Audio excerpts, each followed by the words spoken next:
Assalamualaikum warahmatullahi wabarakatuh.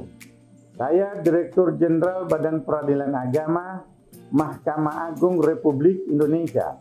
Peradilan agama sangat peduli dengan pemenuhan hak-hak disabilitas dalam mendapatkan layanan yang berkeadilan. Berikut kami persembahkan video layanan informasi tentang tata cara berperkara di peradilan agama. Selamat menikmati. Peradilan agama di Baro Mahkamah Agung Republik Indonesia nak itikad untuk mewujudkan pengadilan yang inklusif jika tercapai visi Badan Peradilan yang Agung. Peradilan agama nak wewenang untuk tahap selesai jenis-jenis perkara berikutnya, yang pun perkara perkahwinan, lagi cerai, dispensasi nikah, isbat nikah, harta bersama, hak asuh anak, izin poligami dan lain sebagainya. Yang kedua, kewarisan. Yang kelima, wasit, hibah dan wakaf. Yang keempat, zakat, infak dan sedekah. Yang kelima, ekonomi syariah. Dan yang keenam, jinayat khusus untuk Mahkamah Syariah di Aceh. Apakah awak drone nak sengketa terkait dengan perkaranya dan kemeng diselesaikan di pengadilan? Awak drone jika mendaftarkan perkara dengan jauh kantor pengadilan secara langsung atau secara online yang diken dengan sistem elektronik. Pakiban cara ji, sebagai penggugat, awak drone jika mendaftarkan perkara pengadilan sesuai tempat tinggal tergugat. Tetapi untuk perkara cerai, jika didaftarkan di pengadilan sesuai dengan tempat tinggal perumah. Untuk gugatan benda yang hana bergerak di antara tanah dan rumah, awak dan jika mendaftarkan di pengadilan bak tempat letak bendanya. Berperkara di pengadilan agama jika dilakukan dengan dua cara, cara biasa atau manual dan cara online atau elektronik. Jika awak dalam berperkara secara biasa, banmandum proses beracara dilaksanakan di kantor pengadilan. Syarat ji cukup sederhana, baik KTP, juk surat permohonan atau gugatan pengadilan. Olehnya, awak dan tinggal bayar biaya perkara sesuai dengan yang ditetapkan. Olehnya, awak dan tinggal pre-panggilan sidang yang akan disampaikan oleh petugas pengadilan bak tempat awak dan tinggal. Selanjutnya, awak drone ikut banmandum proses persidangan yang dilaksanakan di kantor pengadilan.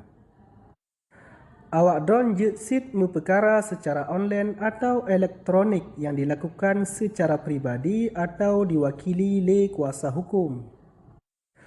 Munyo awak drone diwakili oleh kuasa hukum, maka banmandum proses beracara akan diwakili oleh kuasa hukum drone. Munyo awak drone mendaftar secara pribadi dengan cara elektronik, awak drone harus pegat akun ekor yang dibantu oleh petugas pengadilan. Lehnyan, pendaftaran perkara dilakukan secara online dengan petambang banmandum dokumen permohonan atau gugatan melalui akun ekor yang kalih dipegat. Lehnyan, awak drone bayar biaya perkara secara elektronik sesuai dengan tarif yang ditentukan. Apa yang harus drone lakukan leh mendaftar perkara? Leh perkara didaftarkan, drone tinggal preh panggilan sidang yang akan dikirim melalui email yang kalih drone daftarkan. Untuk tergugat atau termohon, panggilan sidang akan disampaikan oleh petugas pengadilan. Munyo dalam persidangan, tergugat atau termohon setuju untuk beracara secara elektronik, maka jid dibantu untuk pegat akun ekor oleh petugas. Selanjutnya, proses persidangan lagi jawab menjawab, kesimpulan, baca putusan, dengan penyampaian salinan putusan dilakukan secara elektronik. Kecuali untuk pembuktian, awak drone harus jak langsung pengadilan.